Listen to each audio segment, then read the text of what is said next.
Harrisburg, Pennsylvania. Starting it off with a little bit different background than usual. Going with a bridge today.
Welcome zombies to Harrisburg, Pennsylvania.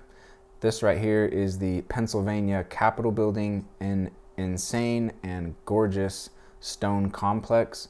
We're going to be taking a deeper look at it and some of the symbols that are also on this building. And we're going to be talking about, I've seen this Harrisburg and these buildings been said to be proof that we live in the little season.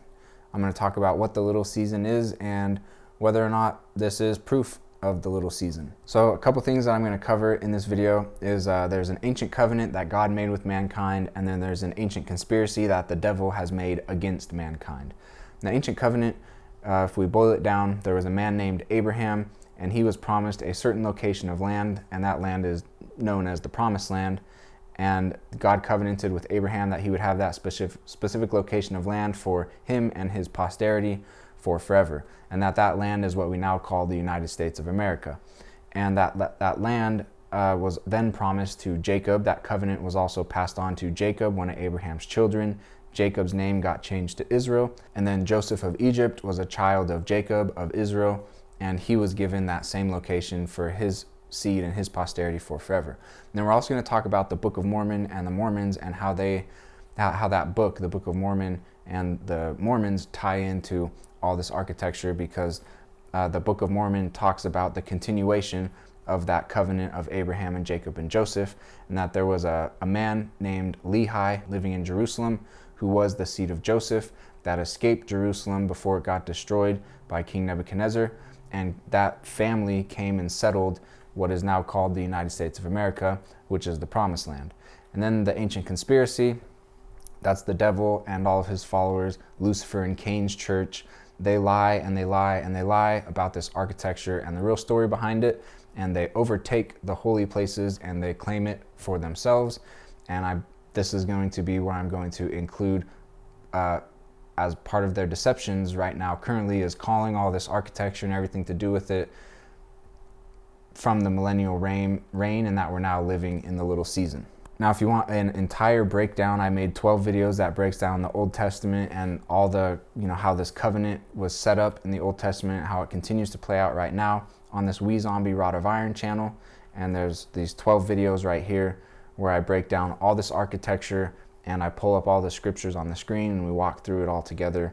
And I show you a ton of different things about the truth behind this architecture. So just to give a little bit more clarity on the little season, from Revelation 23, it's what's said is that Jesus Christ is going to come again. That's called the second coming. And then once that happens, there'll be 1,000 years where he personally reigns on earth, and that there's no evil on the earth, and everybody has truth, and there's no confusion or deception. And then it says at the end of that 1,000 years, the devil will be, like it says right here in Revelation 23, loosed for a little season so that he can deceive the nations again. So there's the 1,000 years of Christ reigning on earth, where it's just peace and truth and no deception. But then at the end of that, there's a little season right here that Revelation 23 is talking about, where the devil can start to deceive people again.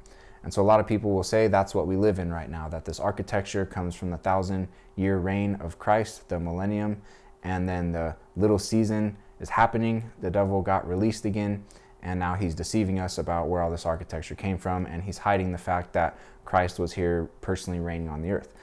There's a little bit of truth in there. I'm going to explain this all, but I think there's, like I mentioned, a much better explanation for this architecture that is much more in line with truth than the second coming already happening and the millennium already happening and Satan being loosed again and deceiving the nations again. And another verse that people rely on very heavily for the little season theory, and the little season theory and the programming and people that believe in it is very, very thick, and people should be aware of that. There are other explanations for this architecture. Like I've already said, the little season is a fair take on the architecture. It's a fair take. It's a fair hypothesis. It's one that I've looked into and have very seriously considered. But I think there's a better explanation, which I'll be laying out in this video. This verse right here in Matthew 24:34 is a big one that people hang on to say that we're in the little season. Because in Matthew 24, I'll walk through this a little bit more thoroughly, but it says, "This generation shall not pass till all these things be fulfilled." This is when the apostles came to Jesus and they asked him 3 questions. They said, when's the temple going to tumble? When's the signs of your coming? And when is the end of the world? And one of the things that he says when he's answering these questions for them is, this generation shall not pass till all these things be fulfilled. Now, a lot of people, all the little seasoned believers, believe that this verse, Jesus is saying the generation that he's speaking to, all this will happen in that generation, and that generation will not pass till all these things have been fulfilled. But they asked about, I'll just start to read the verses here, but I'm going to say that it's just a matter of how you're looking at this verse, because this generation shall not pass. Well, you got to define which generation he's talking about. And I think as we go through the text right here, it's very easy to see he's not talking about the generation that he's speaking to. He's looking forward and he's talking about that generation. And he says, when he's talking about that generation, he says, in this generation, in this one that I'm talking about, that's going to be in the future. And already the little seasoned people that are super strong believers and programmed very heavily to believe in this little season thing, they're already shaking their heads at me. But just hang with me as I explain these verses right here, because there's a much more real take on this and proof in this architecture showing us that the little season hasn't happened yet. The millennium hasn't happened yet, and the second coming of Christ hasn't happened yet. So let's read Matthew 24, and specifically we're going to focus on what is called the Abomination of Desolation.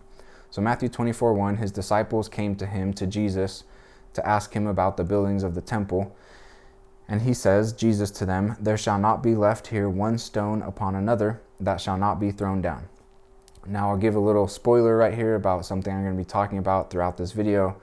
I do not believe that the stone of that temple has been thrown down yet. It's still standing in its proper location.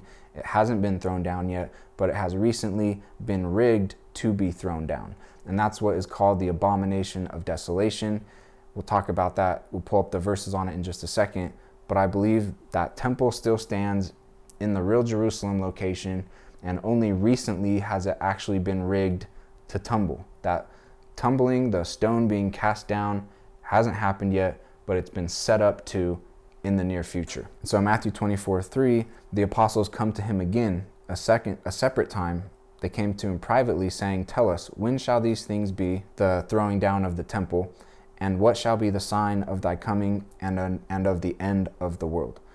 So they're looking far forward right here, and they don't have the answers, and Jesus is going to help them understand these answers better. And when we understand what Jesus says to them, we can much clearly understand, oh, we're in the end days, we're in the last days, we're not in the after the second coming, after the millennium, and now we're in the little season. And right after that verse, he says very carefully, take heed that no man deceive you. And I would say the little season and everything that's being said about that is a deception. And that's what's occurring right here. And Jesus is saying, watch out.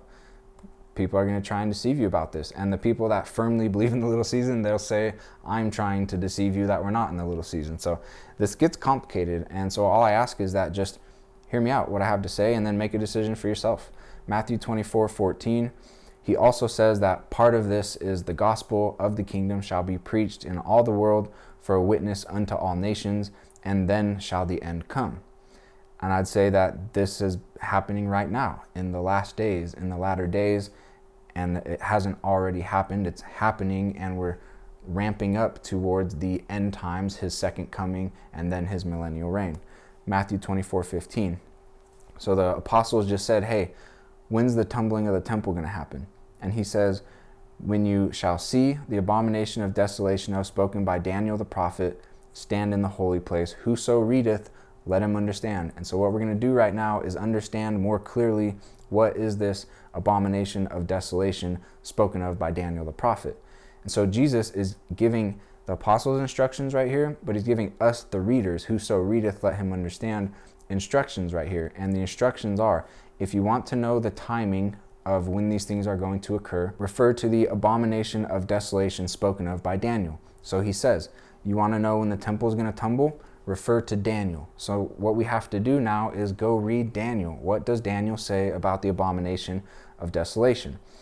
And I made a video recently on my We Zombie Rod of Iron channel about this, about the abomination of desolation, about how it's been set up, and about how it's going to happen soon. And that this didn't happen when people think it did in 70 AD. We're heavily deceived about where the real Jerusalem is, and the fact that King Solomon's temple, the one that the apostles were asking Jesus about, actually still stands. And not only does it still stand, but it has been recently rigged to get tumbled, to be thrown down, to be cast down. The abomination of desolation has been set up. So if you want to see that video, and I'll refer to it a couple more times throughout this video, it's on the We Zombie Rod of Iron channel. So now we go to Daniel, because that's what Jesus said. Apostles said, when's the temple going to get cast down? He says, refer to Daniel and what he says about the abomination of desolation. So now we have to go to Daniel and read what Daniel says. Daniel 10:11. An angel comes to him and he says, unto thee I am sent. So there's an angel coming to Daniel to tell him some things. Daniel 10:14, the angel says, I am come to make thee understand what shall befall thy people in the latter days.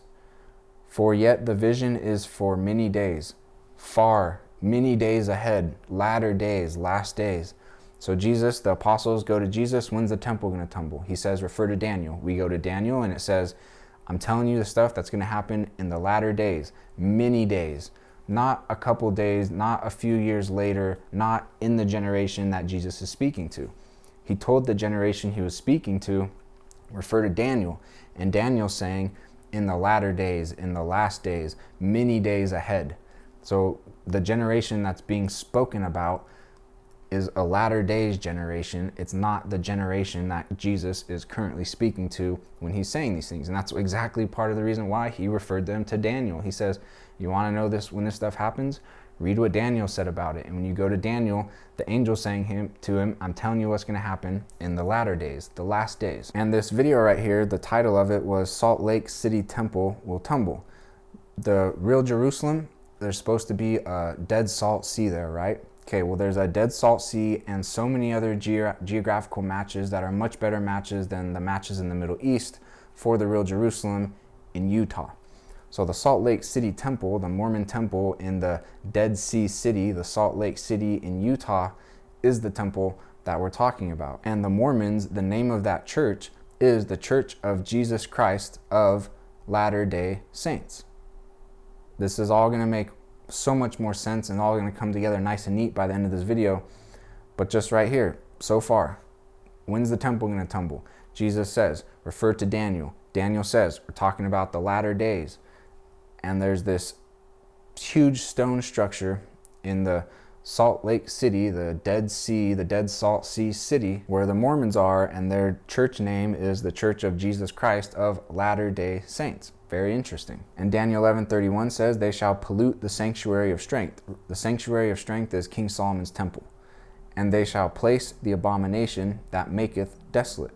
So the angel is explaining to Daniel, and this is what Jesus just referred the apostles to when they wanted to know about the tumbling of the temple.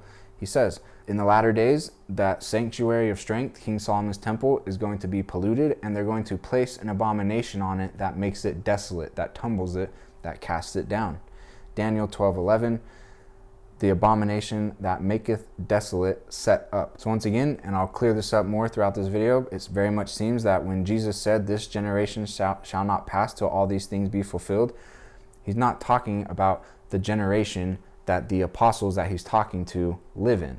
He's talking about the generation in the latter days, the people that live in the latter days time period, which is now. I'm not going to pull up all these verses, but he also continues and he says, all this stuff's going to happen. It's going to come like a thief in the night. No man knows the time that these things are going to occur. I'm just telling you it's going to happen in the latter days. And then he gives the parable of the 10 virgins and some other parables to say, be prepared. You need to be prepared when these things are going to happen. See the signs of the times, and that's the abomination of desolation being set up is a sign of the time, and we're going to lay that out very thoroughly. But after he lays this all out and gives these apostles the answer, he goes, yeah, and no one's going to know exactly when this is going to happen, so you need to be prepared, and you need to be watching for the signs, and you need to be paying attention. And if you're a little season believer and that's what you believe in, and we're not actually in the little season, but we're in the last days, then you're going to be missing some of the signs of the times. You're going to not see the things, and you're not going to be as prepared as you might need to be when these things actually do occur. So if the little season is a deception, then it's a deception, and it's putting people in a bad place where they're missing the actual signs that are occurring right now of the times that we actually live in, and are thinking they're in a different time period that we're not actually in, when Jesus Christ is actually coming again soon. And the abomination of desolation that Daniel talks about, that Jesus Christ referred to his apostles to when they asked about the tumbling of the temple, is actually coming soon. Hasn't happened yet. So we'll come back to that in just a second, but I wanted to look through Harrisburg right here and just pull up some of the symbols and some proof that this architecture indeed is related to Jesus Christ and is related to the ancient covenant that he made with Abraham and Jacob and Joseph. And that's really what it's showing us and testifying of and speaking to us about, is that covenant and how that's playing out right now. It's not speaking to us about the millennial reign has already happened.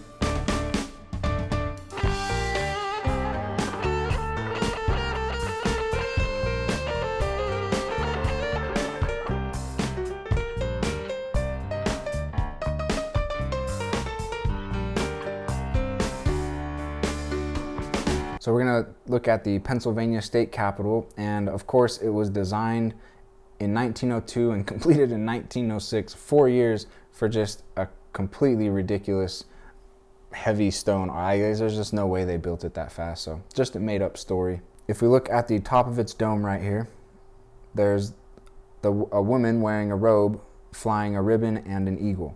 Now, I refer to this woman as the Stone Woman, and on my We Zombie Rod of Iron channel, those 12 videos that I talked about, I call that the Stone Woman presentation, because this woman shows up everywhere on all of this architecture all across the country. And she's always robed, and she's always holding symbols that are symbols straight out of the Old Testament, that are symbols of God, of Jesus Christ, and of his covenant that he made with Abraham and Jacob and Joseph. And then if we go inside of the Capitol building, and here's the main dome, you'll see that she's depicted right here again, all inside of this Capitol building dome. Right here she is, the robed woman with her arms raised to heaven. And if we look right here, there's another one of her. She's got her eyes blindfolded. She's got the sword of truth one in one hand, and she's got the scales of equity and justice. Now, the story goes for this stone woman, this woman in robes everywhere, oh, it's just Greek mythology and they were obsessed with Greek people. I'm just saying all that's a lie, when really what she is the symbol of God's covenant with Abraham and Jacob and Joseph. She is the symbol of his church. she is his bride. Not a literal bride, but the church being the bride and him being the husband. Isaiah 54:5, thy maker is thine husband, putting us in the wife position and referring to God as the husband. The Lord of hosts is his name, the Redeemer, the Holy One of Israel, the God of the whole earth shall he be called. He's the husband, his people is his wife, the church. Jeremiah 3:14, I am married unto you, saith the Lord, speaking to his children, his church, his covenant people. I am married unto you. He's the husband, we're the wife. Malachi 2:14, the wife of the covenant. The covenant people, the people that God covenanted with, the seed of Abraham, the seed of Jacob, the seed of Joseph, he covenanted with that seed, with those people. That's his wife, the covenant, the wife of the covenant. Ephesians 5:25, even as Christ also loved the church, husbands, love your wives. So Christ loved the church. Christ is the husband, the church is the wife. Husbands, love your wives like Christ loved his wife, the church, the people that he covenanted with. Revelation 21:2, the bride adorned for her husband. The church, his people, his covenant people, adorned for the husband, which is Christ. Revelation 21:9, the bride is the Lamb's wife. The Lamb is Jesus Christ. He's the ultimate sacrifice. He is God, and his bride is the church. His bride is his covenant people. And so this gold woman on top of the Pennsylvania Capitol building is exactly that. It's the symbol of Jesus Christ and his covenant people. It's the symbol of him as the husband being married to his church, the woman. And you'll see that she's also flying an eagle right here. And the eagle from Exodus 19:4 is the symbol of God escaping the Israelites, the seed of Abraham and Jacob and Joseph, escaping them out of Egypt and bringing them to the promised land, which is the land we now call United States of America. So he says, ye have seen what I did unto the Egyptians, and how I bare you on eagle's wings and brought you unto myself.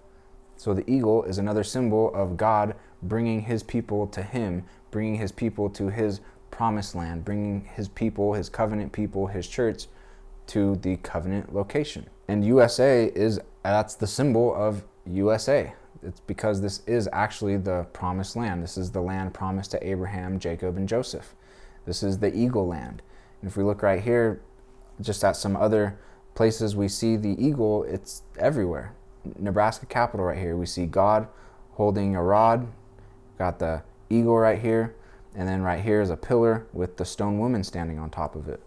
Right here inside of the Capitol, got the Egyptian eagle right there, because the eagle is the symbol of God bringing the Israelites to the promised land. On top of the Capitol building in Nebraska, here's the eagle again. It's an Egyptian eagle.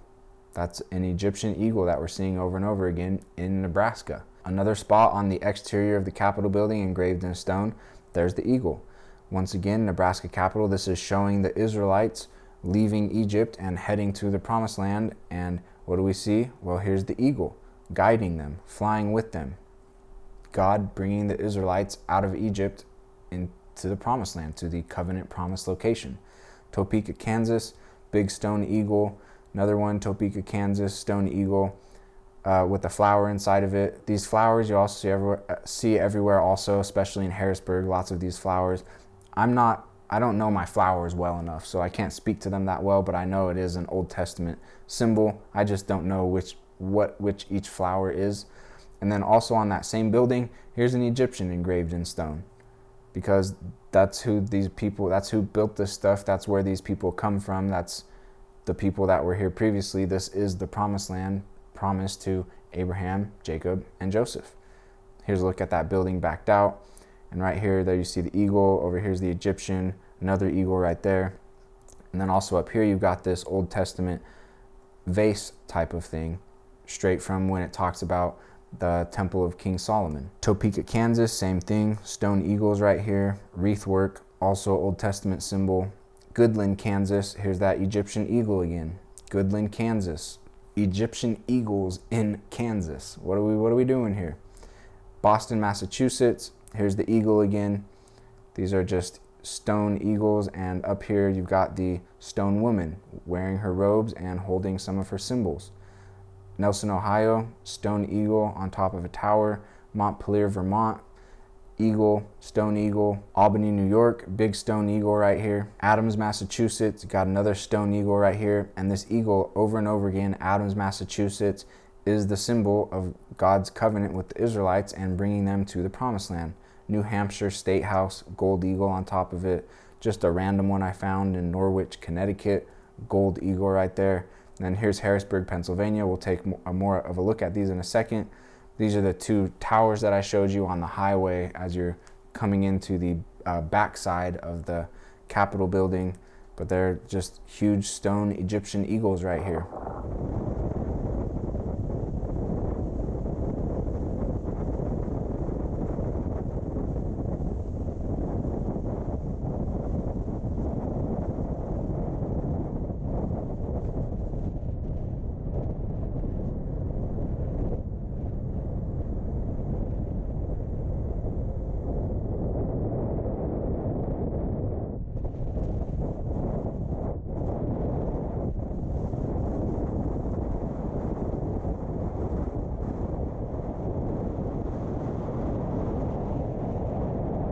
Right here, Wisconsin Capitol, we've got men wearing robes, and there's the stone eagle right there. If I let this video play, this is in Madison, Wisconsin right here, and we see stone eagles engraved in stone right there, and also pyramids, showing that this is Egyptian type architecture. Des Moines, Iowa, you've got the eagle up here.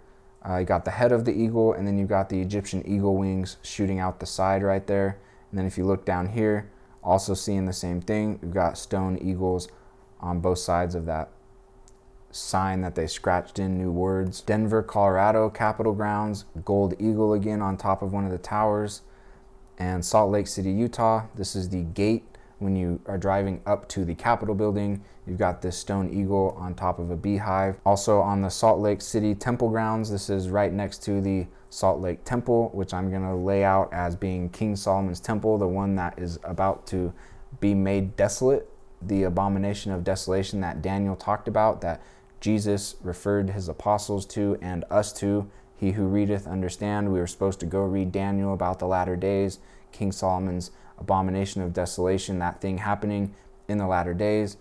And we got a gold eagle right here. This is the Los Angeles Times building in California. Some big stone eagles right there. And also right here we see a man of God armored up with the armor of God, the eagle flying behind him, which is a representation of God. And here the man of God armored up with the armor of God is stabbing the dragon or the serpent in the head. Riverside, California, huge stone eagle. Fresno, California, got this guy on an interesting star thing, and right here again an Egyptian eagle depicted on his chest. California Capitol building in Sacramento, California, huge stone eagle, and you got the stone woman right there on both sides. Napa, California, huge stone eagle. Monterey, California, huge stone eagle. Like, this is the biggest one that I've seen, just a really big stone eagle on this tower in the middle of nowhere, sitting on a hill. And there's a bunch more. I'll leave it at that for now, but the United States of America is the eagle land because it is the promised land, and the Israelites, the God escaping the Israelites out of Egypt and bringing them to the promised land, the eagle is the symbol of that. And that's why we see the eagle everywhere in the United States of America, because it is the promised land. It is the location that was promised to Abraham, Jacob, and Joseph.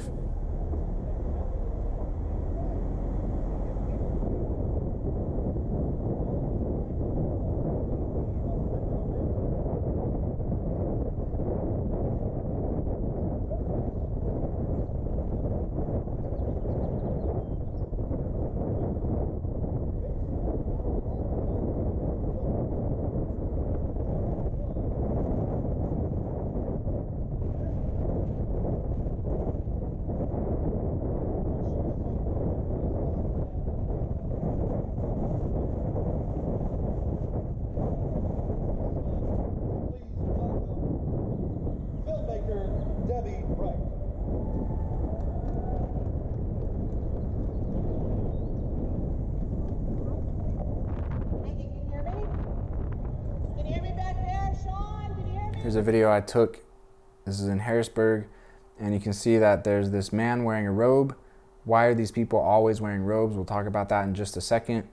But then if we scroll over right here, here's the stone woman again, She's got the sword of truth in one hand. She's got the book of scripture in the other hand. And that's what we're doing, is we're analyzing these things with the sword of truth. We're looking at the truth found in the scriptures, and we're looking at the matches.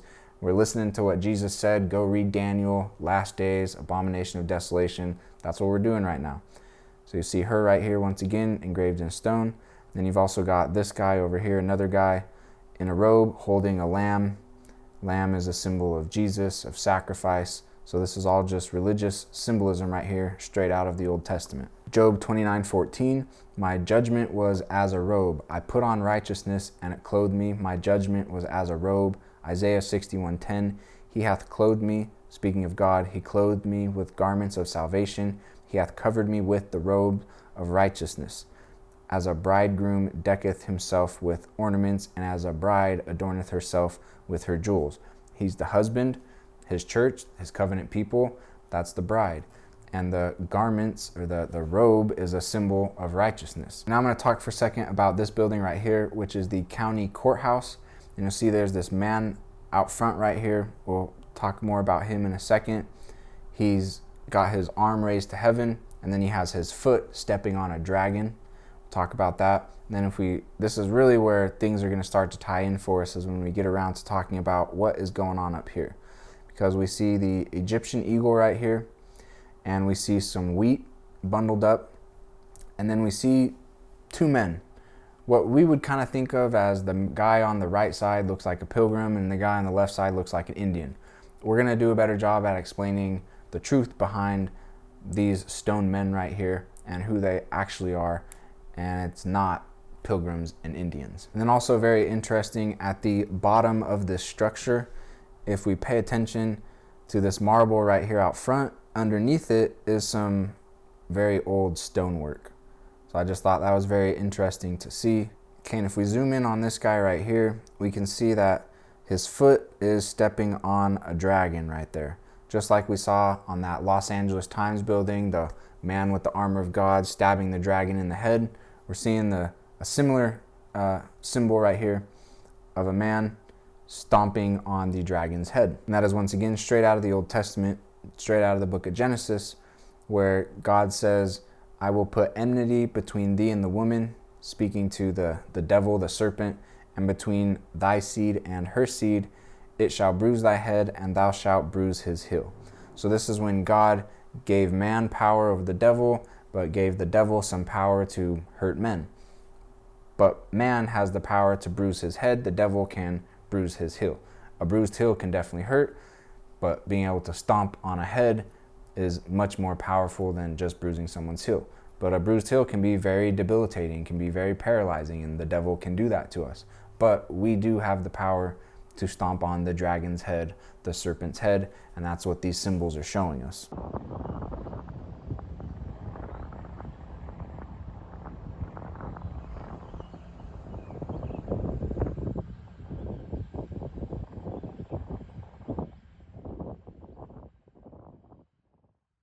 And then the last symbol that I'll focus on from Harrisburg, Pennsylvania, that is proof that this architecture is indeed related to Jesus Christ, is the parable of the sower.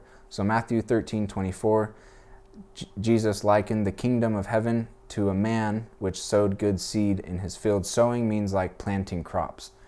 So sowing good seed in a field is like farming, planting plants. And I showed you this, the Egyptian eagle on top of the Nebraska Capitol building, but this copper guy right here on top is what is called the sower. In his left hand, he's got a bag of grains, and with his right hand, he's tossing seeds into the earth. This is a better look at him from the front side. You can see he's holding his bag of seeds. With his right hand, he's casting it into the earth. Matthew 13:25 says that the enemy came and sowed tares among the wheat.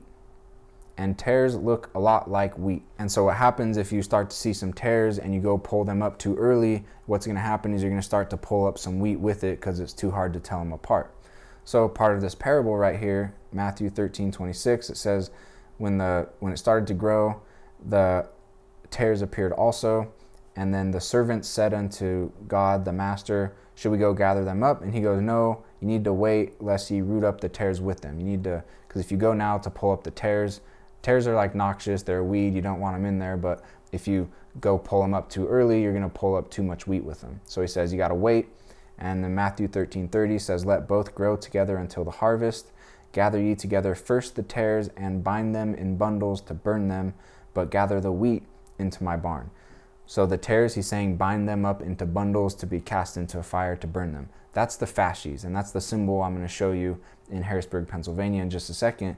But when we see the fasces, when we see sticks bound in bundles, that's actually tares bound in bundles ready to be cast into the fire. And then oftentimes there's also an axe with those, which I'll explain in just a second. But just to finish off the parable, he says that he that soweth good seed is the Son of Man, referring to Jesus Christ, and the tares are the children of the devil. And that the person that sowed the tares is the devil, and so that's why the tares need to be gathered and cast into the fire. But you can't do it too early, because then you'll gather up the wheat, the good people, the people of God, and accidentally cast them into the fire. So you got to wait, let both of them grow at the same time. And then once they're grown and it's time to harvest, you can easily go grab the tares, bundle them up into fasces, toss them into the fire. And then the wheat, you can also go bundle up, and it says the wheat is taken into Jesus's barn. That's the analogy, the parable, is that the wheat is taken into his barn, his holy places, his kingdom. Okay, the axe we learn about in Luke 3:9 says, the axe is laid at the root of the trees. Every tree, therefore, which bringeth not forth good fruit is hewn down and also cast into the fire. So that's why we oftentimes see the axe with the fasces, the bundle of tares, is because the axe is saying the same thing. The wicked trees, the trees that don't bring forth good fruit, that bring forth evil fruit, chop them down, they get cast in the fire also. So the axe and the fasces that we see on these stone buildings is the parable of the sower. It's Jesus saying that wicked get bundled up into fasces and cast into the fire, and the righteous get bundled up as bundles of wheat and can come into my kingdom. So Albany, New York right here, top of this stone building, beautiful copper on top of it, and then engraved in stone, the bundle of tares and the axe, showing us that this is all God's symbolism, this is all Jesus Christ symbolism, this is all Old Testament symbolism. And then right here, Harrisburg, Pennsylvania, we see the fasces with the axe right outside of the county courthouse, where we also just saw the man stomping down on the dragon's head. And then also at the top, we saw the eagle and the two people, the Pilgrim and the Indian, which we're going to talk about more in just a second. All this symbolism, super prevalent in Harrisburg, Pennsylvania, very much an Old Testament match. And this is where, like I say, it's a fair take to say this is Little Season, like that this architecture is left from the millennium. Like, it is very much Jesus Christ architecture over and over and over again. All the symbols on it are telling us that this is Jesus Christ architecture. But we need to do a better job at which time period it's actually coming from and which time period we're actually in. So just a couple more fasces examples right here. Los Angeles, California, you see the tares bundled, bound tightly, ready to be cast into the fire. And then right here in Santa Barbara, California, we see the stone woman. This one over here, she's got the scales of equity and justice. That's God. He's the one that balances the scales. He's the one that can judge correctly everybody, the wicked and the righteous. And then also the sword of truth. And then over here you see she's holding a bundle of wheat, referring to the righteous people. Here on top of the Vermont State House, same thing. She's holding a scroll or scriptures in one hand, and then in the other hand, she has a bundle of wheat. This is on top of a building in Chicago, Illinois. We're seeing the same thing. In one hand, she's got a bag of seeds, and then in the other hand, she's holding a bundle of wheat. This is on the Nebraska Capitol, inside the Nebraska Capitol, on the floor, just impeccable tile work. These are all just really tiny tiles that create this beautiful image right here. And you see that the stone woman robed, sitting on a throne, and over here she's got a bundle of wheat in her hands. And right here, this is in Harrisburg, Pennsylvania. We can see that right here is a bundle of wheat, which is the dead center of this entire depiction, and the sun is shining behind it. I talk about that in my Stone Woman presentation on my We Zombie Rod of Iron channel. What the sun is a very much a symbol of God also. And then right down here, we see that there's the stone eagle right there, once again depicted. And it's very blurry, but right here, this section is the same as we saw on top of the courthouse with the Pilgrim and the Indian, where you've got the three different bundles of wheat. And then above that, you got the ship and a plowing instrument. Right here in Independence, Missouri, once again, a bundle of wheat with that plowing instrument in front of it. Denver, Colorado, we see the fasces with the axe and also the eagle again right here. All of this saying, this is the promised land, this is the Jesus land. All this building has to do with Jesus and his covenant people, and these are all the symbols describing what's going on.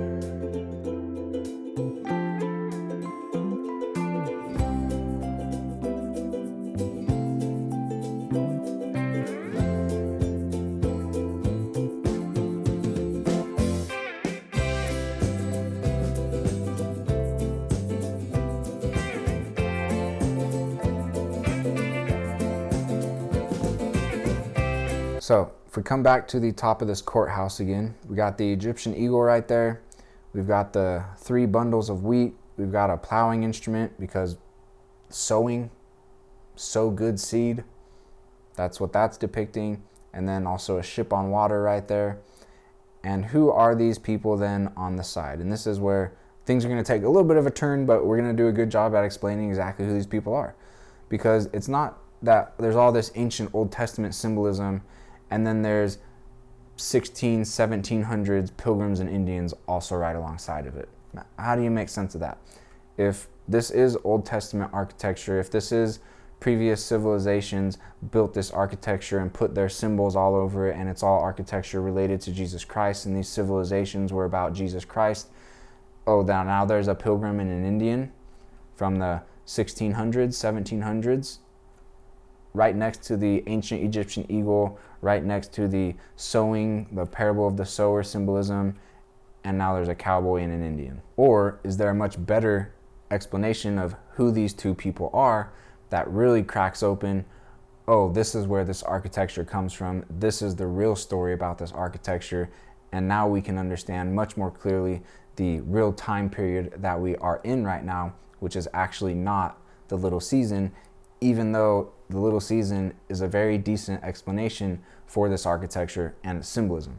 But the cowboy and the Indian doesn't match millennium. And if this stuff was all built during the millennium, why cowboy and Indian? So let's figure out right now why cowboy and Indian on this stone architecture with all these ancient Old Testament symbols. And where I'm going to go with this is that this isn't a cowboy and an Indian depiction. This isn't a Pilgrim and Indian depiction. This is a Nephite and Lamanite depiction. So now we're going to talk about who are the Nephites and who are the Lamanites. If we read in the Book of Mormon right here, I'll explain more about the Book of Mormon in a second, but I just want to read what it says, and we'll see that this is an exact match for this Pilgrim and Indian, cowboy and Indian depiction that we see on this stone architecture also. Not just in Harrisburg, in a lot of other locations as well. I'm going to show you some in the New York Capitol building as well. So Alma 43:19. Alma is a book inside of the Book of Mormon. It's like similar to the Bible where there's different books inside of the book. So this is the Book of Alma inside of the Book of Mormon, and it describes 2 civilizations, the Nephite civilization and the Lamanite civilization.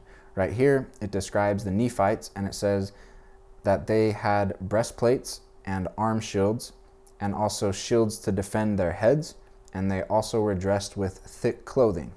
So it's describing a people wearing thick clothing with armor. And now here's a description of the Lamanites, where it says they had only their swords and their scimitars, bows, arrows, stones, and slings, and they were naked, save it were a skin girded about their loins.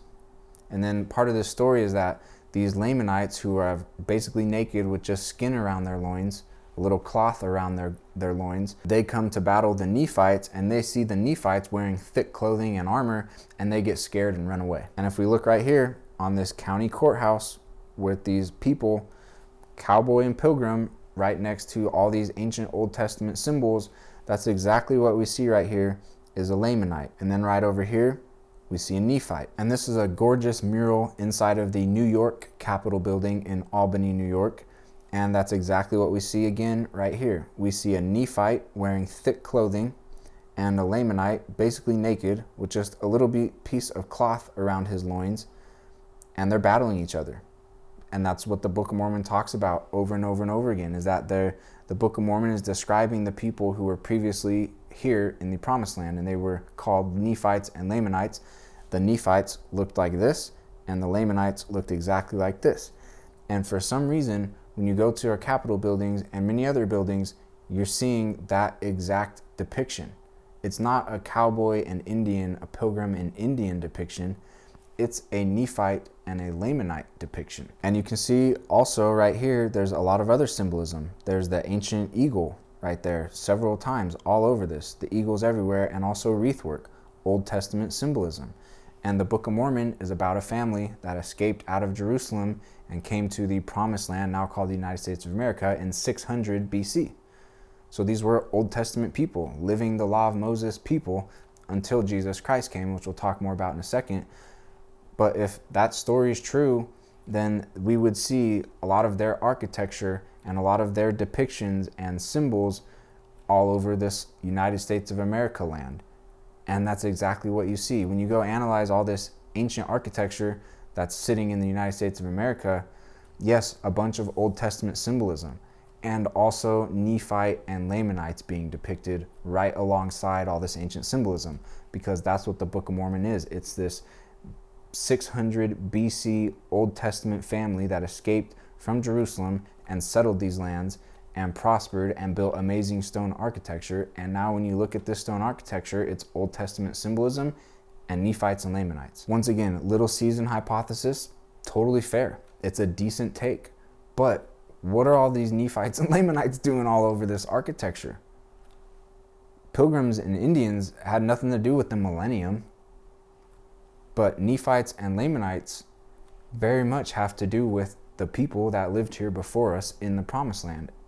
And they're all over this architecture. Here's another look at more Lamanites depicted inside of the New York Capitol building. It's what's inside, they call it the War Room, W-A-R room. You can look up the War Room mural inside the New York Capitol building and you'll find these. And this is very much Lamanites depicted right here. An exact match for the description of Lamanites given in the Book of Mormon.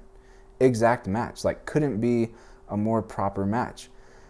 This isn't Indians right here. And if this is millennial architecture, how would pilgrims and Indians be depicted all over in it?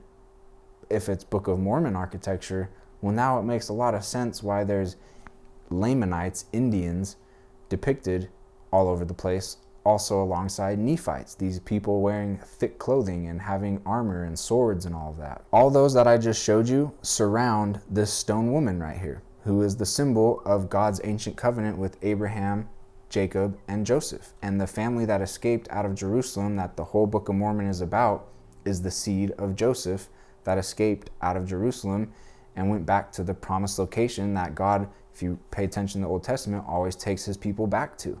And that happened. God grabbed a family, which was the seed of Joseph, and brought them back to this promised land location, and they built amazing, incredible stone architecture. They depicted themselves all over it, and they depicted the Old Testament symbolism and the covenant symbolism, which is this stone woman right here, robed, holding the sword of truth, crown on her head, shield of God. She's got right here her foot on the firmament, and right below her right here is the Nephite battling the Lamanite.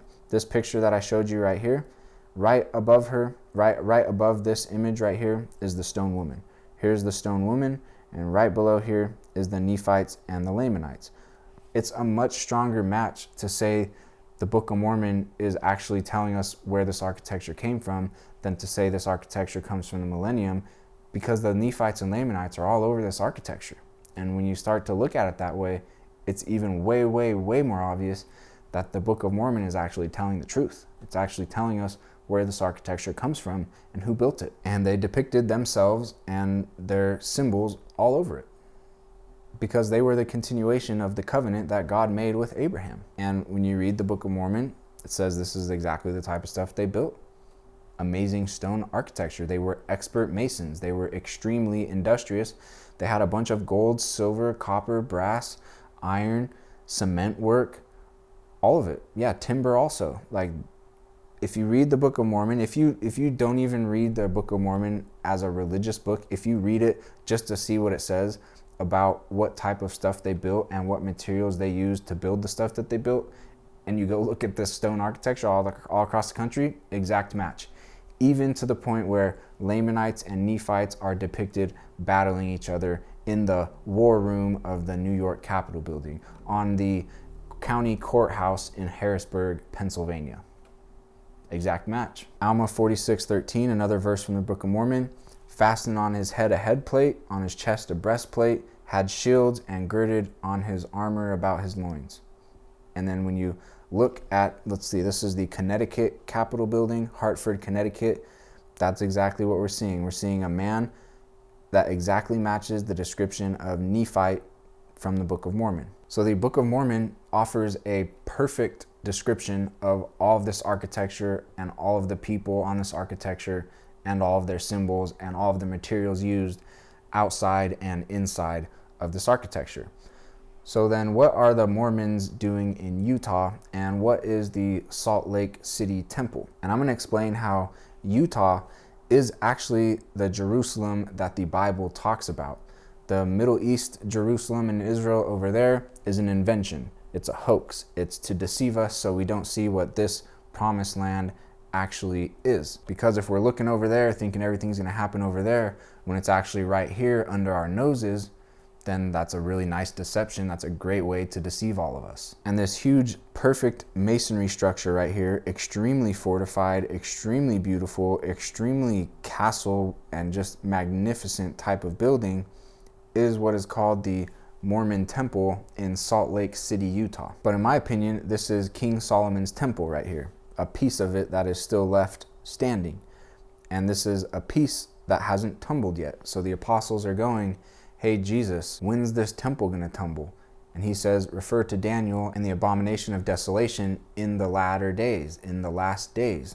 And this is still standing in the proper Jerusalem location, which is now called Utah, in the latter days, in the last days. And the Mormon church in Utah is called the Church of Jesus Christ of Latter-day Saints. I'm going to break down some of this throughout the rest of this video, but for the full breakdown, go watch my Abomination of Desolation video on my Wee Zombie Rod of Iron channel. But Isaiah had predicted that there would be a remnant that escapes out of Jerusalem, which is what the Book of Mormon says. It says that there was a family that escaped out of Jerusalem 600 BC before it got destroyed by King Nebuchadnezzar. So 2 Kings 19:30 says, a remnant that has escaped out of the house of Judah, out of Jerusalem, shall yet again take root downward and bear fruit upward. Again saying that God is going to escape a family out of Jerusalem and take them to a location where they can sow, take root downward, bear fruit upward. 2 Kings 19:31, out of Jerusalem shall go forth a remnant,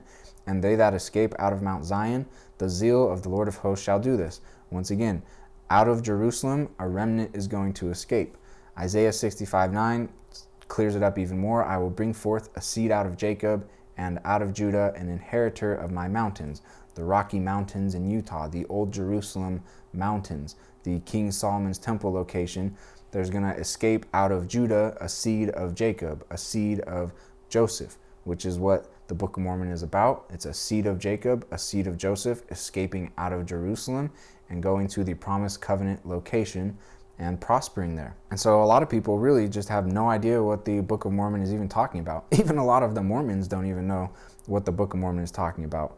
But like I said earlier, just read it, and don't even read it religiously if you don't want to, although it's good for that too. But if you just read it as an architectural analysis, you will be insanely surprised that it's an exact match for all this ancient stone architecture that we see across the United States of America. And the introduction of it says, it is a record of God's dealings with the ancient inhabitants of the Americas and contains the fullness of the everlasting gospel. It's a record of God's dealings with the people that were previously here before us in this promised land location now called the United States of America. The record gives an account of two great civilizations. One came from Jerusalem in 600 BC and separated into two nations known as the Nephites and the Lamanites. That's who we just saw in the Nebraska, in the New York Capitol building and in Harrisburg, Pennsylvania. Okay, and this family that escaped out of Jerusalem, that the whole Book of Mormon is about, the father of that family, his name is Lehi. And he had several children. One of his sons' name was Nephi. That's where the Nephites come from. And then he had another son named Laman. That's where the Lamanites come from.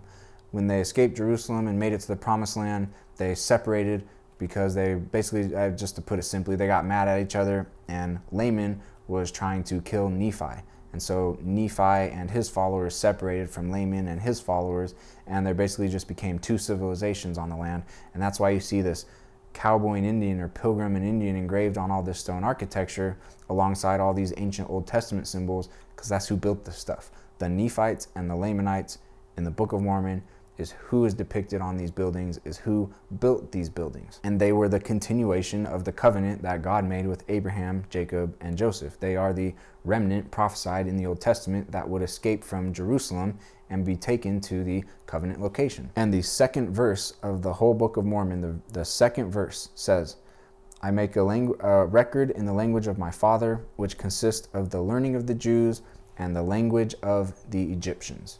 So these were very much Jewish and Egyptian people. That's why all this architecture matches Jewish and Egyptian architecture. And that's why we see the Egyptian eagle all over this architecture, because the Nephites were Egyptian style people. And they had just come from the King Solomon's temple, all that amazing, beautiful architecture. And so when they came to the United States of America, as we now call it, and they started building stone architecture, it's very much Egyptian style architecture with Egyptian Old Testament symbolism all over it. For a very, very in-depth explanation of all this, go watch my Stone Woman playlist on my We Zombie Rod of Iron channel. But here's another look at the Nebraska Capitol. Supposedly Moses and Akhenaton depicted right here. Akhenaton, an Egyptian pharaoh. Moses, the man that led the Israelites out of Egypt on eagle's wings. And here's Egyptian written underneath them. And here's a better look at it where you've got another Egyptian guy right here and Egyptian letters right underneath him. So again, this is all very much matching. It's even a much stronger match than the Little Season hypothesis. And it's not often, but sometimes in this old stone architecture, you know, the people making up the stories about it even describe it sometimes as Egyptian architecture. This is from the last video I made, which was in Hartford, Connecticut. And this castle right here, they call it Ancient Egyptian. And it literally is that, because these were a remnant that escaped out of Jerusalem and their writings were in Egyptian, and this is the type of stuff that they built. And of course, founded in 1842, opened in 1844. Rapid construction right here of an Egyptian castle.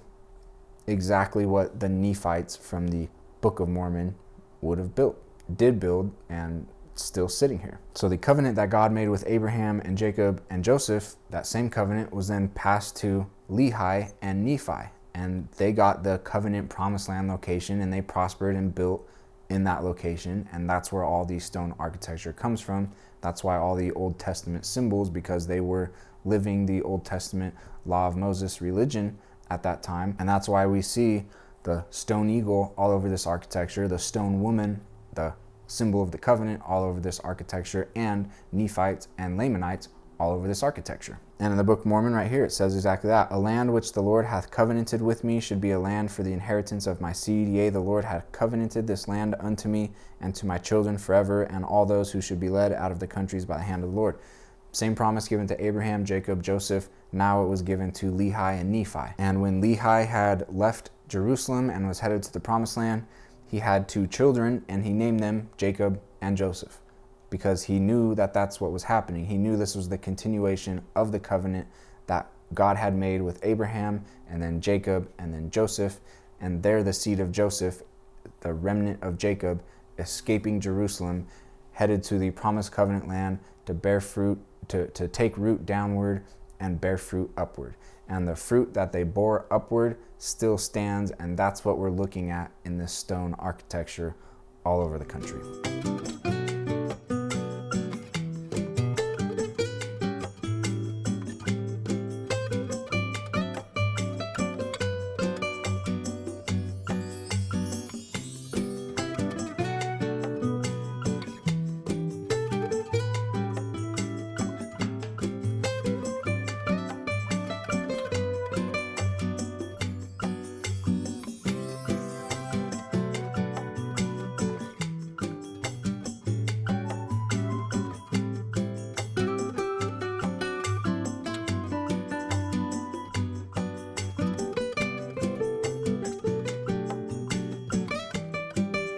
And now when Jesus Christ was murdered in Jerusalem in like 33 AD, we learn in the Book of Mormon about some events that occurred in the Promised Land, now called the United States of America.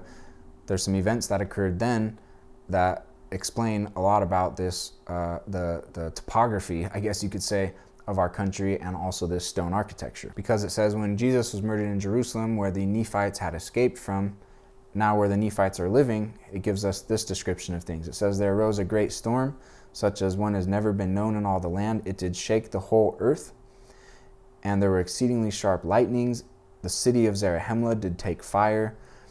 The city of Moroni, so it's talking about some different cities that they built right here. The city of Hemla caught fire. City of Moroni was sunk into the depths of the sea, and the earth was carried up upon the city of Moroni, and in the place of the city there became a great mountain. And it says the whole face of the land was changed, and that because of the exceeding great quaking of the whole earth, it says highways were broken up, level roads were spoiled, smooth places became rough. Great and notable cities were sunk, many were burned, many were shaken till the buildings thereof had fallen to the earth. There's some people who are doing an excellent boots on the ground explorations of these things, documenting all these tumbled stone cities and bridges and highways, and here's your perfect description of it. When Jesus Christ was murdered, this land shook and trembled, and some cities were sunk, some were tumbled. It just said that one, there was heaps of earth cast up over it to now where it looks like a mountain.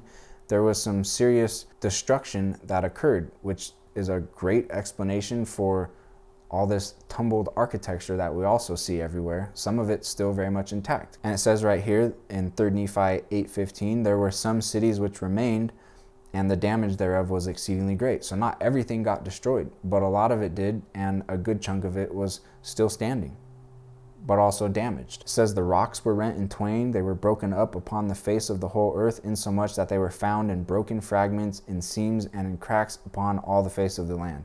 If you've been watching Boots on the Grounds, where some of us have been showing you this tumbled rock everywhere, this is it. And then it continues that after this incredible, because when Jesus died is when this stuff happened, but then he resurrected, and then it says that they saw a man descending out of heaven, capital M-A-N. This is referring to the resurrected Jesus Christ. He was clothed in a white robe, and he came down and stood in the midst of them. So Jesus Christ, murdered in Jerusalem, resurrected, visited some people in Jerusalem, and now he came to visit the Nephites in the middle of the United States of America, you could say. And he said to them, I am Jesus Christ, who prophets testified should come into this world. And he says to them, this is the land of your inheritance. The Father hath given it unto you. And then Jesus begins to prophesy and tell the Nephites how things are going to play out for them in the future.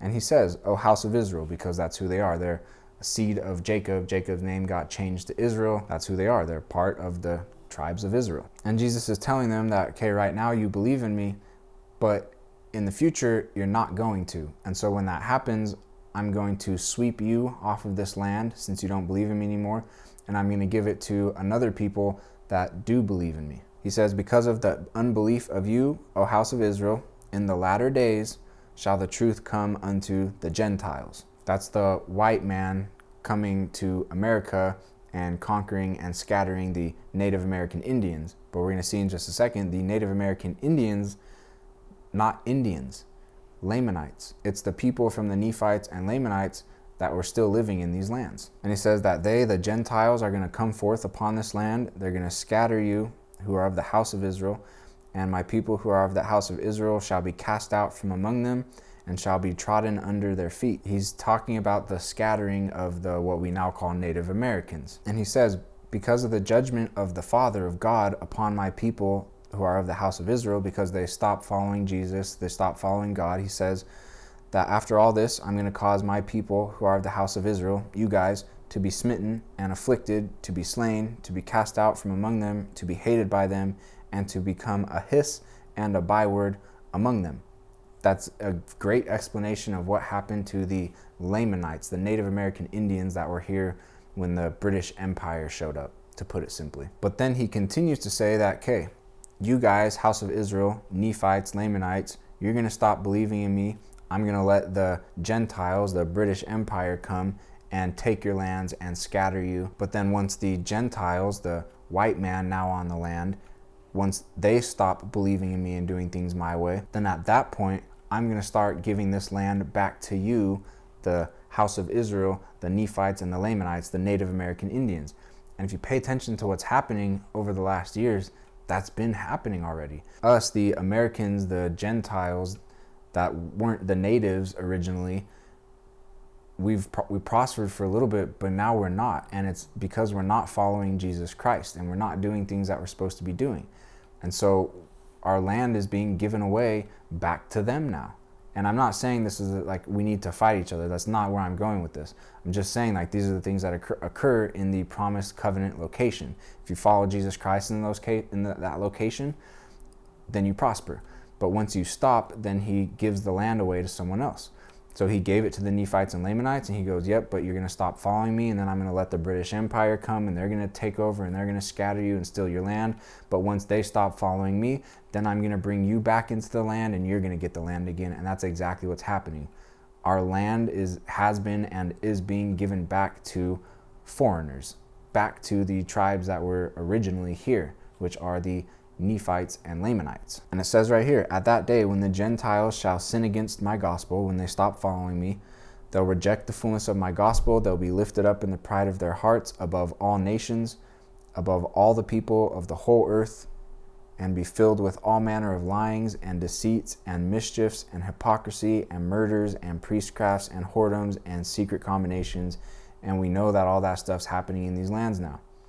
And these lands are less and less pertaining to us and are being given to the people that are immigrating into this country. And he says, I will remember my covenant which I have made unto my people, O house of Israel, and I will bring my gospel among them.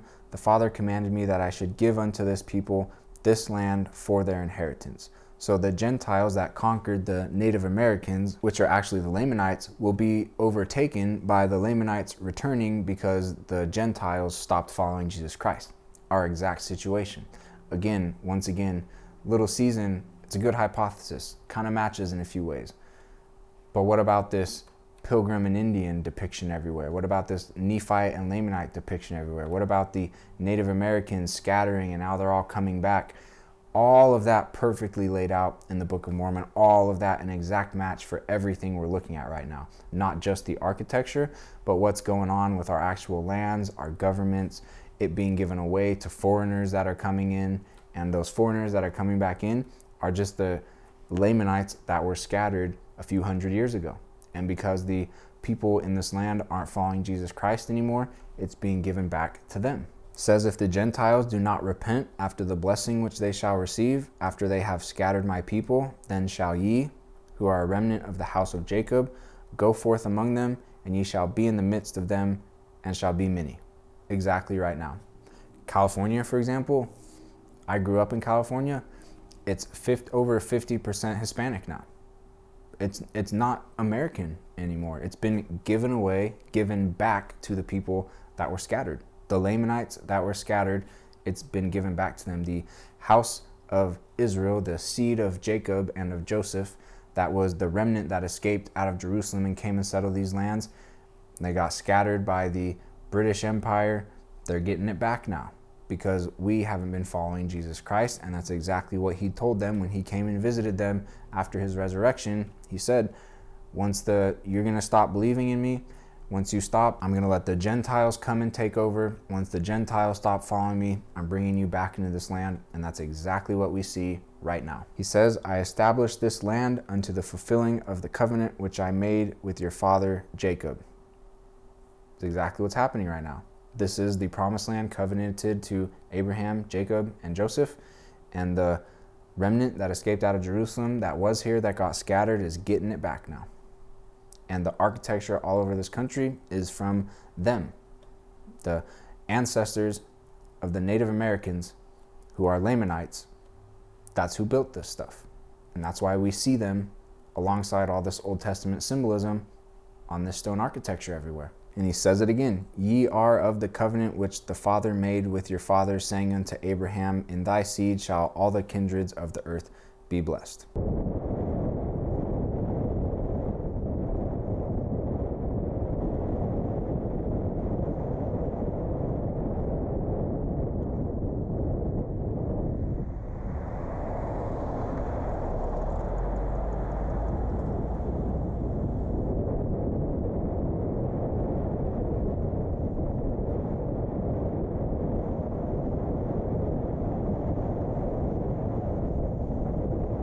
Okay, so Jesus visits the Nephites and Lamanites in the land now called USA after he's resurrected, and they live very righteously for a couple hundred years. And that's really where all this architecture comes from, because they had about a couple hundred years of pure peace, of pure prosperity, of pure believing in Jesus Christ.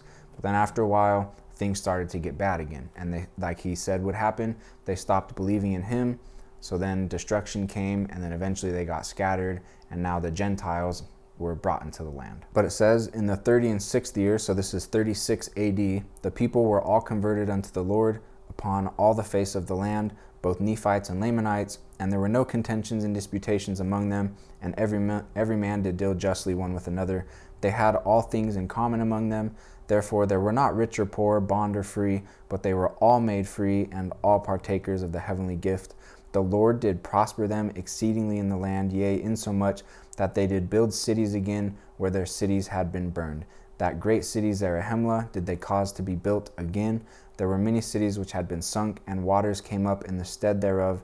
Therefore these cities could not be renewed, and they multiplied, they waxed strong, and they did multiply exceedingly fast, and became an exceedingly fair and delightsome people. So that's where this architecture comes from. This verse right here, the Lord did prosper them exceedingly in the land, insomuch that they did build cities again where there had been cities burned. So yes, it's absolutely true that this architecture is related to Jesus Christ, and the people lying about it are trying to hide a civilization that knew Jesus Christ. But it's not the millennial civilization. It's not from the millennium. It's from the Nephites and the Lamanites shortly after Jesus Christ was resurrected. From years 36 AD to like 300 AD is where all this architecture comes from. But then after a little while, because they're prospering so much, there's some people that start to get greedy. They don't want to have things in common. They don't want to share. They want to have more than other people. And that starts to fester until it gets all the way to kill, pillage, plunder, steal, and that whole thing. And we read about that right here. There was still peace in the land, save it were a small part of the people who had revolted from the church and taken upon them the name of Lamanites. And it says the people had multiplied insomuch that they were spread upon all the face of the land, and they had become exceedingly rich because of their prosperity in Christ. This is why they're hiding the architecture. They're not hiding the millennium. They're hiding, you don't have that. It doesn't have to be the millennium to have that type of architecture and prosperity. You just have to live as Christ would have you live, and that's a natural consequence. And the Nephites did that from like 36 AD to 300 AD-ish. And that's what they're hiding. Because this stuff can happen fast.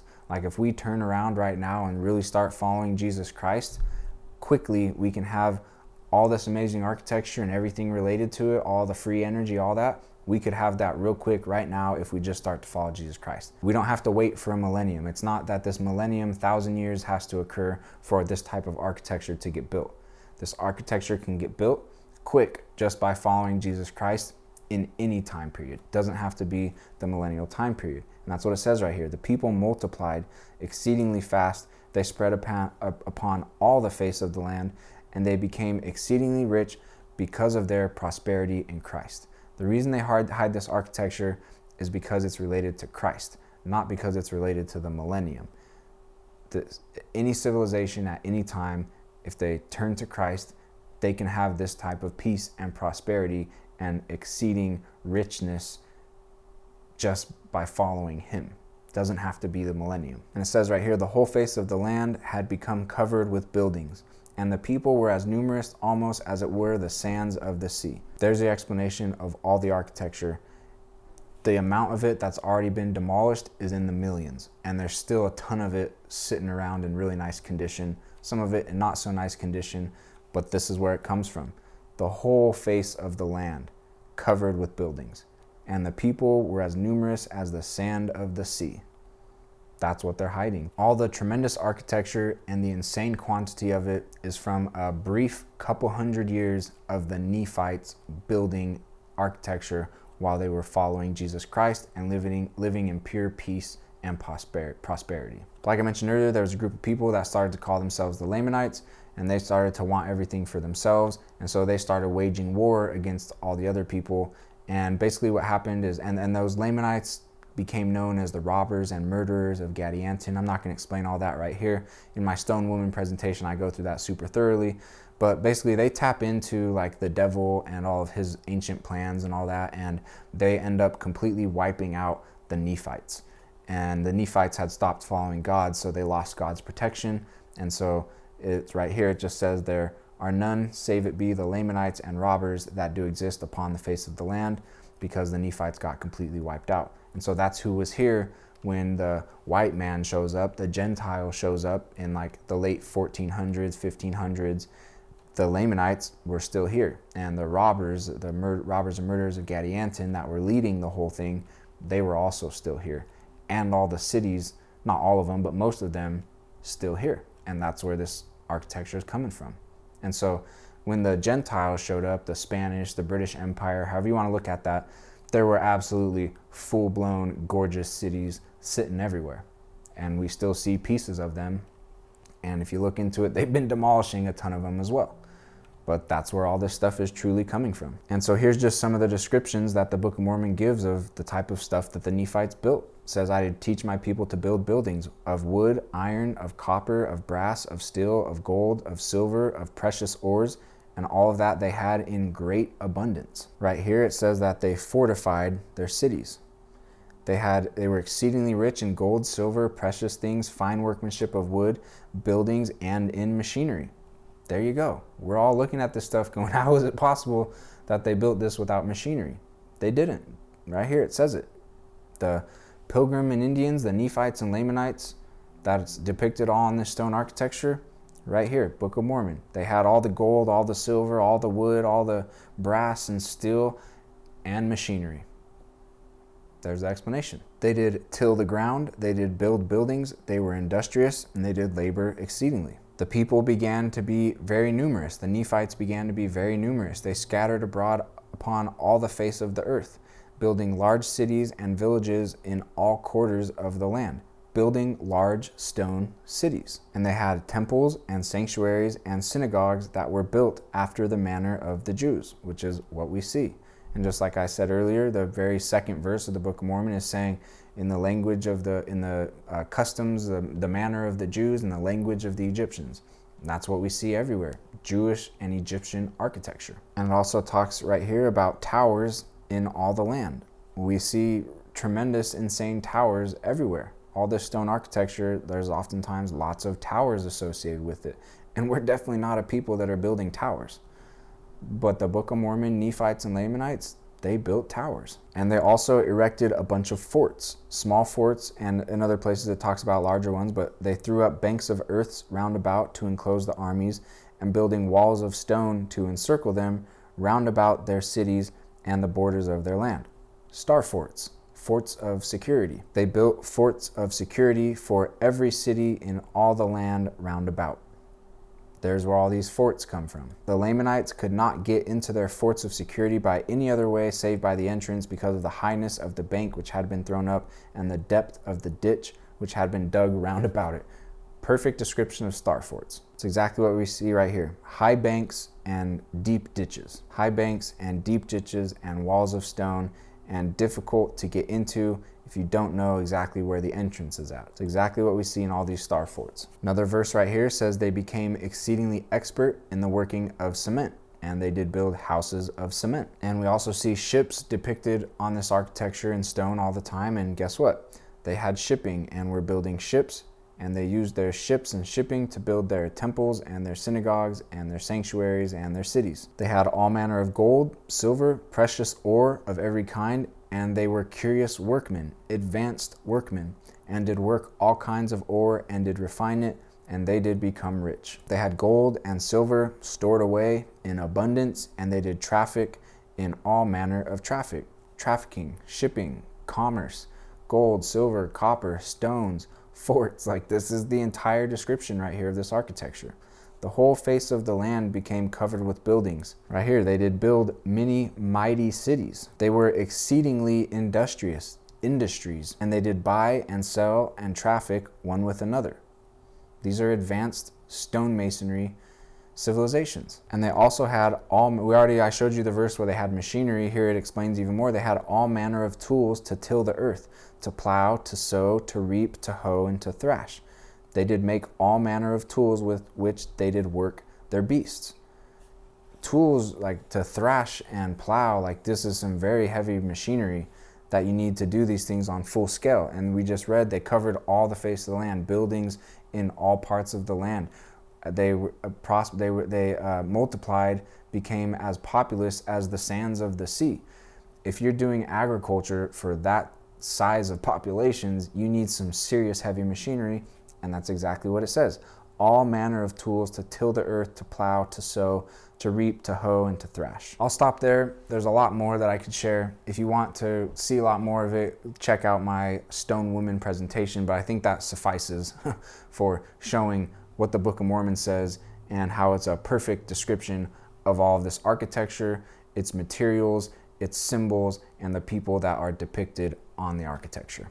So now, why are the Mormons in Utah? And they are in Utah because Utah is the Jerusalem that the Bible talks about. And if we look at where the word Utah comes from, it comes from the Apache language, Judah, tribe of Judah. And I'm not going to show all this right now. I show it all in my Stone Woman presentation if you want to see all of this laid out very clearly. But Utah has a salt sea, a river of Jordan, a sea of Galilee, the land of Moab, Mount Nebo, Jericho, has stone cities sitting in ruin, has the largest mines in the world, and King Solomon's temple still standing, which has recently been rigged for the Abomination of Desolation that Daniel spoke about, which is who Jesus referred the apostles to and to us, the readers, to when he was asked, when is this temple going to tumble? And Daniel says, in the latter days. And one thing that the Lord Jesus said about Jerusalem, he said, in Jerusalem shall my name be forever. His name is Jesus Christ, and Jesus Christ is the name that the Mormons in Utah rep. The church is called the Church of Jesus Christ of Latter-day Saints. The Book of Mormon, when you read right under the title page, it says, another testament of Jesus Christ. His name is definitely in Utah. We'll look at this more in a second, but it's the only state that fully carries his name. His name is in Utah because he said, in Jerusalem shall be my name forever. His name's still there. Jerusalem is Utah. Judah, his name's there, Jesus Christ. And the name Jesus Christ is banned in the Middle East. Like, you can't go preach about Jesus Christ over there. It's not allowed. So his name's not there. So that's not the real location. And that place over there is just a creation that happened in 1948. The United Nations and that whole thing. And if you don't know much about the United Nations, like they're liars and deceivers. They're part of the ancient conspiracy, Lucifer and Cain's church. They created an Israel over there in 1948 to deceive all of us. So we don't look at this land and everything that's going on in this land for what it actually is. So we don't see the signs of the times and know where we are and when we are, which time period we're living in. Another thing that God said about Jerusalem in the last days is that the word of the Lord will go out from Jerusalem. It will be sent out from Jerusalem in those last days. And that's exactly what you see in Utah. Utah has this thing called the Missionary Training Center, which is devoted to training missionaries for the Church of Jesus Christ of Latter-day Saints. And it's these guys. And we've all seen them. They go around in white shirt and tie. They got the black plaque that says Church of Jesus Christ of Latter-day Saints. They're carrying his name to the whole world. They carry both the Bible and the Book of Mormon to the whole world. And they do it in his proper name, Jesus Christ. They preach it to the whole world. They take his name to the whole world, and they leave from the place that has his name, which is Old Jerusalem, because he said, I'm going to put my name there forever. And that place has his name right now, and his word goes out from that place. But the one place that these guys can't go preach is Israel, because the Israeli government doesn't allow the name of Jesus Christ to be preached over there. So how's that the real location when he himself said, I'm putting my name there forever, and in the last days out of that location goes my word? Well, there's only one location that matches, and that's Utah. His name's there, and his word is sent out from there. And Isaiah also says in Isaiah 2:2, it shall come to pass in the last days that the mountain of the Lord's house shall be established in the top of the mountains, exalted above the hills, and all nations shall flow unto it. Once again, perfect match for Utah. Right here, out in front of the Salt Lake City Temple, the Dead Sea City Temple, the King Solomon's Temple, there's this sign here that says that exact verse, Isaiah 2:2. In the last days, and Isaiah is only talking about Jerusalem, so this sign doesn't make sense here if this isn't Jerusalem, but this is the right location, and this is actually the temple, and the scaffolding on it is the rigging, the abomination of desolation being put in place, and it's in place, it's finished, it's rigged up to tumble. It shall come to pass in the last days that the mountains of the Lord's house shall be established in the top of the mountains, exalted above the hills, and all nations shall flow unto it. The last days, Jerusalem, Church of Jesus Christ of Latter-day Saints, the place that has his name, Jesus Christ, from which his word goes out. And here's the sign, Isaiah, talking about Jerusalem in the last days, in the mountains, the Rocky Mountains. It's all a perfect match. And all nations also do flow to Salt Lake City and to the missionary training center. So this temple right here in the Jerusalem location is actually King Solomon's temple, one of the pieces of it that still remains standing. So to recap, apostles go to Jesus and they say, hey, when's the temple going to tumble? When's the sign of thy coming and the end of the world? The temple tumbling, the abomination of desolation, is a sign of his coming. Matthew 24:14, the gospel shall be preached in all the world for a witness unto all nations, and then the end shall come. The Mormons are preaching the gospel of Jesus Christ, Bible and Book of Mormon, to all nations from the Jerusalem location. His word is sent out from there, the location that has his name for forever. In the last days, the Church of Jesus Christ of Latter-day Saints. And God's saying right here, in the last days, one of the signs is the kingdom, the gospel will be preached to the whole world. And Isaiah said that that's going to happen out of the Jerusalem location. And he says, when ye therefore shall see the abomination of desolation spoken of by Daniel the prophet stand in the holy place, that is a sign of the time. That is a sign of my second coming is near. Whoso readeth, let him understand. So now we got to go read Daniel, and the angel speaking to Daniel saying, I'm going to tell you what happens in the latter days. And once again, the Mormons, church name, Church of Jesus Christ, his name of latter days. Daniel 11:31, they shall pollute the sanctuary of strength, they shall place the abomination that maketh desolate. And so that's where I'll leave this video. If you want the full breakdown of the abomination of desolation, what they're doing to the temple and all that, I break it down fully in this video, which is on my We Zombie Rod of Iron channel. And that's exactly what they've done. Remember in 2020 how everything shut down? Well, since then, that building has been heavily drilled. The Salt Lake City Temple, the Dead Sea City Temple, the Jerusalem Temple, the Latter-day King Solomon's Temple spot.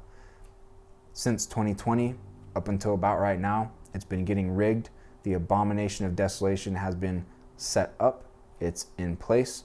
And I don't know when, but I don't think it's going to be a long time from now that this will tumble. They're going to blame it on an earthquake, but they rigged the thing. The abomination of desolation that Daniel prophesied of, that Jesus said to refer to when his apostles asked him, when is this going to happen? It's going to happen in the last days, in the latter days. The abomination of desolation has been set up in the last days in the proper Jerusalem location. And the Bible and the Book of Mormon especially are telling us that that is the time period that we live in. The architecture is the architecture that was built by the Nephites in the Book of Mormon. We are in the last days. The abomination of desolation spoken of by Daniel has been set up. The desolation will happen in our near future, and that is a sign of his second coming. Don't be deceived. Don't think that these things have already passed. They're happening now. They're coming soon, and he is coming soon.